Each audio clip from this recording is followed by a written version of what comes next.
I'm Marcel, and welcome to my presentation on the D&D Sorcerer. So what does the Sorcerer do? Well, you cast spells, but coolly. So Sorcerers are just like the best spellcasting class, you see. This is because they're not beholden to some book or studying. They don't have to resolve issues with some cosmic sugar daddy. And they're not held down by any responsibilities or other duties that they may have. You just get to cast cool magic because you're just better.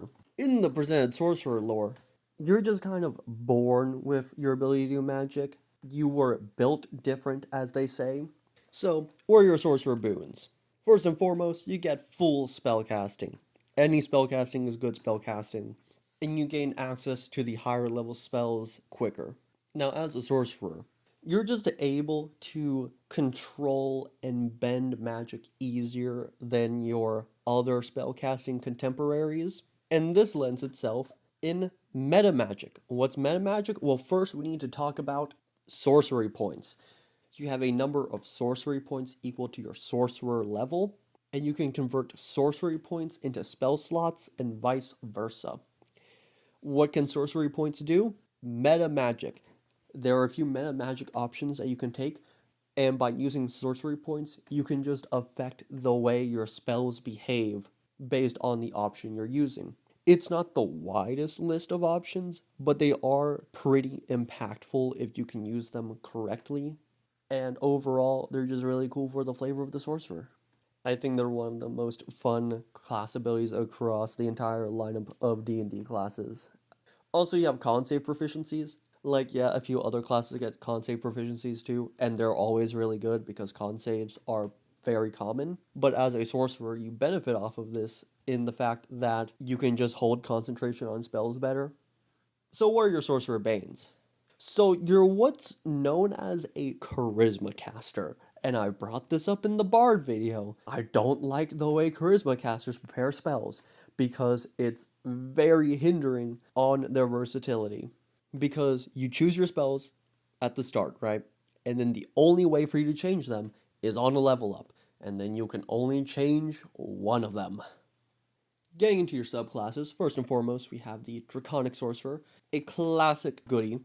So, somewhere in your family's history, a dragon got in there somehow. It was probably a silver dragon. But now you have the might of the dragons in your blood. As a draconic sorcerer, you get to choose which dragon you have lineage shared with, and based on that, you gain damage resistance based on their breath type, and you also deal more damage if you use a spell that does the same damage type. Also, you get really cool wings. Who doesn't love that?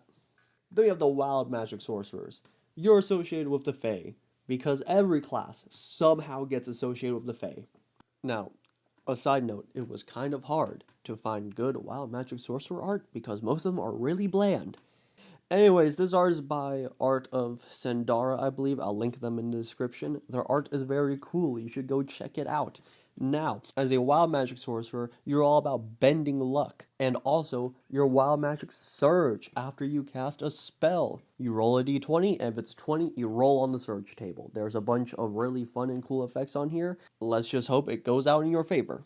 A little critique I have is that I don't know why it's only if you roll a 20. I feel like you should get more numbers, 16 and up maybe. As their opposite, we have the Clockwork Soul Sorcerer next. They're all about order and balance and neutrality. You gain your magic from the lawful plane of Mechanus, and because of that, a lot of the extra spells that you get for this deal with returning these neutrality, canceling out conditions, that kind of thing. And your abilities also do things such as canceling out advantage and disadvantage on the people around you. Then we got the Aberrant Mind Sorcerer. They're pretty cool. They got a weird, wacky headspace because you're associated with things like Mind Flayers and Beholders, aberrations. You have this thing called Psionic Spells. It's your expanded spell list, but there is an extra little bit about them here.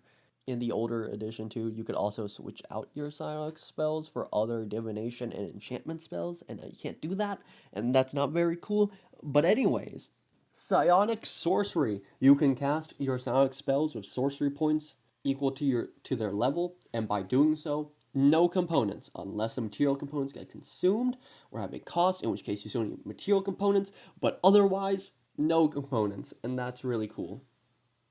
The Divine Soul Sorcerer. Wait, that's the wrong thing.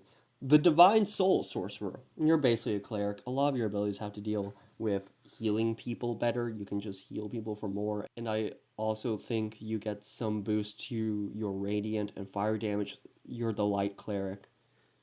You get really cool wings though, so. Next up is the Shadow Sorcerer. You're associated with shadows, and also kind of death, but it's mainly shadows. You can send out a Hound of Shadows to go and vex people on the battlefield, and you can also teleport between shadows. Your last class ability, the Umbral Form, lets you basically just become a shadow and get resistance to a bunch of damage types and phase through people.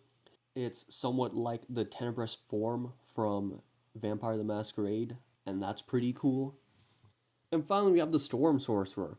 You're associated with storms and high winds, lightning, thunder, that kind of stuff. Classic. You can push people back with gusts of winds. You have a few abilities that can deal thunder damage to people when they attack you. And you can also fly, because a few of the sorcerers just can do that. You get your flight later than the other sorcerers, but a cool thing you can do with it is you can hinder your own flight to give flight to a few of your allies, and I think that's pretty cool. So anyways, that's the Sorcerer. In case you couldn't tell, my favorite class in D&D, 5e. I think they're really cool. I like their vibes. Meta magic is really fun to play around with. Just high charisma characters are also fun to play around with. And yeah, the wizards wish they could be us. Anyhow, feel free to leave your thoughts and opinions in the comments, and I'll try to read through them all and respond to them. Bye bye!